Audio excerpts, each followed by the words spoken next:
Assalamualaikum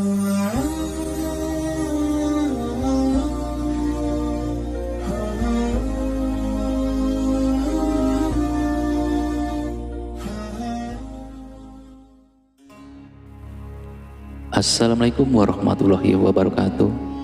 Sahabat beriman yang dirahmati Allah, sholat merupakan ibadah pokok seorang muslim. Seluruh ulama sepakat bahwa amalan yang pertama kali dihisab adalah sholat. Jika baik sholatnya, maka baik pula seluruh amalannya. Namun jika buruk sholatnya, maka buruk pula amalannya. Untuk itu kita perlu total dalam melaksanakan sholat, agar pahala sholat menjadi sempurna, baik saat sholat wajib maupun sholat sunnah. Selain harus khusyuk dan menghayati bacaan sholat, kita juga wajib memperhatikan pakaian yang digunakan saat sholat. Jangan sampai kita berpakaian asal-asalan saat menghadap Allah Subhanahu wa Ta'ala. Berikut 7 kesalahan memakai pakaian saat sholat yang perlu dihindari seorang muslim. Yang pertama adalah busana penuh gambar. Dari Aisyah radhiyallahu anha, ia berkata, Rasulullah SAW mengerjakan sholat dengan mengenakan kamisah, jenis baju yang terbuat dari bulu yang ada gambarnya. Ketika telah mengerjakan sholat, beliau bersabda, "Pergilah kalian kepada Abu Jam ibnu Huzaifah dengan kamisah ini, dan bawalah kepadanya ambit janiyah, jenis baju yang tebal dan kasar. Karena sesungguhnya kamisah tadi telah mengganggu konsentrasiku ketika sholat." Hadis riwayat Bukhari dalam kitab Al-Salah, Muslim dalam kitab Al-Masjid wal Mawa'ati, Al-Salah, An-Nasai dalam kitab Al-Salah, Ibnu Majah dalam kitab Al-Libas, Malik dalam Al-Muwatta, serta Al-Bihaqi dalam Al-Sunnah Al-Kubro. Dari Anas radhiyallahu anha berkata, dulu Aisyah memiliki kain tipis yang bergambar yang dibuat tutup atau tabir di samping rumahnya. Lantas Rasulullah SAW bersabda kepadanya, "Jauhkanlah dariku, karena dia selalu tergambar dalam terlintas kepadaku ketika sedang sholat." Hadis riwayat Bukhari dalam kitab Al-Salah, dalam kitab Al-Libas. Al-Qastalani berkata bahwa jika gambar yang ada di hadapan bisa mengganggu konsentrasi orang yang sedang sholat, lebih-lebih lagi apabila gambar itu berada di pakaian saat sholat. Yang kedua, sarung atau celana yang melewati mata kaki atau isbal bagi laki-laki. Isbal menurut istilah adalah melabuhkan pakaian dan membiarkannya hingga melewati batas yang ditetapkan oleh syariat Islam, baik karena sombong maupun tidak sombong. Dari Abu Hurairah radhiyallahu anhu, ia berkata, tatkala ada seorang laki-laki sholat mengenakan sarung yang menutupi mata kakinya, Nabi menyuruh dia pergi agar berwudu. Orang itu pergi untuk berwudu, lalu datang. Beliau menyuruhnya pergi lagi.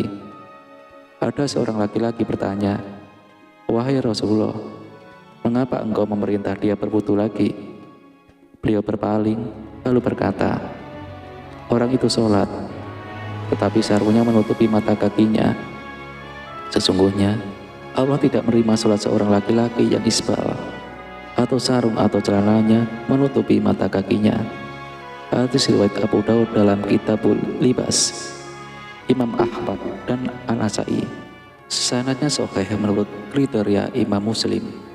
Adapun mengenal sholat dalam keadaan demikian, maka para ulama telah berbeda pendapat dalam hal ini. Ada yang menganggap sholatnya tidak sah, dan ada pula yang tetap menganggapnya sah.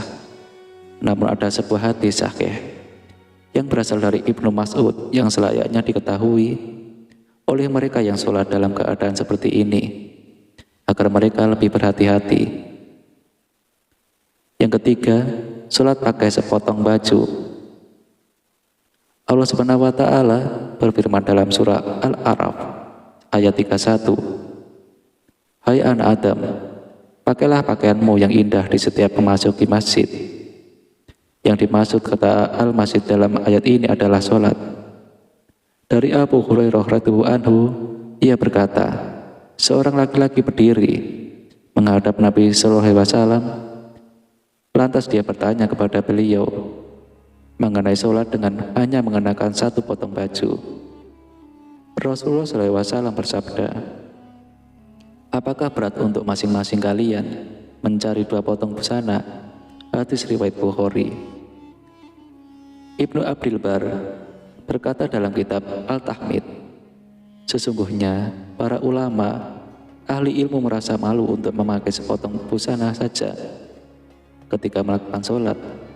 Mereka selalu merias diri dengan cara memakai baju terbaik yang mereka miliki, memakai parfum, dan menggunakan siwak. Lalu yang keempat, kemeja atau pakaian pendek sehingga tersingkap sewaktu sholat. Di samping memakai celana yang ketat, tidak sedikit dari kaum pria saat ini yang juga mengenakan kemeja atau kemeja pendek ketika sholat. Pada saat ruku ataupun sujud, kemeja yang semula menutup celana terangkat ke atas karena terlalu pendek. Pada waktu itulah punggung dan sebagian anggota auratnya terlihat. Jika demikian, seluruh aurat yang semula tertutup menjadi terbuka, sedangkan dia sedang ruku atau sujud, bersimpuh di hadapan Allah Subhanahu wa Ta'ala. Yang kelima, menyingsingkan lengan baju dan mengikat rambut. Di antara kesalahan yang diperbuat ketika sholat adalah menyingsingkan lengan baju ketika akan memulai sholat. Dari Ibnu Abbas, ia berkata bahwa Rasulullah SAW bersabda, aku diperintahkan untuk sujud di atas 7 anggota badan dan dilarang menjadikan satu baju atau menyingsingkannya dan rambutnya menjalinnya. Hadis riwayat Imam Muslim dalam kitab As-Sahih, An-Nasai dalam kitab As-Salah, Ibnu Majah dalam kitab Iqomah Al-Soleh, dan Ibnu Huzaimah dalam kitab As-Soleh.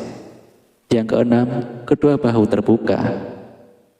Dari Abu Hurairah radhiyallahu anhu berkata, Rasulullah sallallahu alaihi wasallam bersabda, salah seorang dari kalian tidak boleh sholat dengan satu busana yang di pundaknya tidak ada penutupnya sedikit pun. Kemudian yang ketujuh, baju ketat yang menggambarkan lekuk tubuh. Rasulullah ketika melihat Jabir bin Abdullah datang kepadanya malam hari, lalu dia sholat malam bersamanya. Sedangkan waktu itu dia hanya menyelimutkan pakaian yang sempit sehingga membentuk semua tubuhnya. Beliau menasihati, jika pakaian itu sempit, jadikanlah sarung atau ikatkanlah kainmu mulai di atas perut sampai ke bawah. Jika kainmu luas sekali, maka selimutkan ke seluruh anggota badan. Hadis riwayat Bukhari dalam kitab Busoleh. Dalam kitab Al-Um, Imam Syafi'i berkata, jika orang sholat memakai baju tipis sehingga kelihatan kulitnya, maka tidak sah sholatnya. Syekh Al-Albani berkata bahwa celana ketat itu mendatangkan 2 macam musibah. Musibah pertama adalah bahwa orang yang memakainya menyerupai orang-orang kafir, sedangkan kaum muslim memang memakai celana, akan tetapi model celana yang lebar dan longgar. Umat Islam baru mengenal celana ketat setelah mereka dijajah bangsa Eropa. Pengaruh buruk itulah yang diwariskan oleh kaum penjajah kepada umat Islam. Musibah kedua, celana ketat menyebabkan bentuk aurat terlihat dengan jelas. Memang benar bahwa aurat pria adalah anggota badan antara pusar dan lutut. Namun seorang hamba yang sedang melakukan sholat dituntut untuk berbuat lebih dari ketentuan yang telah ditetapkan oleh syariat. Tidak pantas dia melakukan maksiat kepada Allah ketika sedang sujud bersimpuh di hadapannya. Ketika dia mengenakan celana ketat, maka kedua pantatnya akan terbentuk dengan jelas. Bahkan lebih dari itu, bagian tubuh yang membelah keduanya juga terlihat nyata. Komite Tetap Pembahasan Masalah Ilmiah dan Fatwa Saudi Arabia, semacam MUI di Indonesia, menjawab pertanyaan mengenai hukum Islam tentang sholat memakai celana. Jawaban yang dirumuskan adalah sebagai berikut. Jika pakaian tersebut tidak menyebabkan aurat terbentuk dengan jelas, karena modalnya longgar dan tidak bersifat transparan, sehingga anggota aurat tidak bisa dilihat dari arah belakang, maka boleh dipakai ketika sholat. Namun bila busana itu terbuat dari bahan yang tipis, sehingga memungkinkan aurat yang memakai dilihat dari belakang, maka sholat yang dikerjakan batal hukumnya. Jika sifat busana yang dipakai hanya mempertajam atau memperjelas bentuk aurat saja, maka makruh mengenakan busana tersebut ketika sholat, terkecuali jika tidak ada busana lain yang dapat dikenakan. Wallahu a'lam bishawab. Demikian yang bisa saya bagikan. Semoga bermanfaat untuk kita semua. Assalamualaikum warahmatullahi wabarakatuh.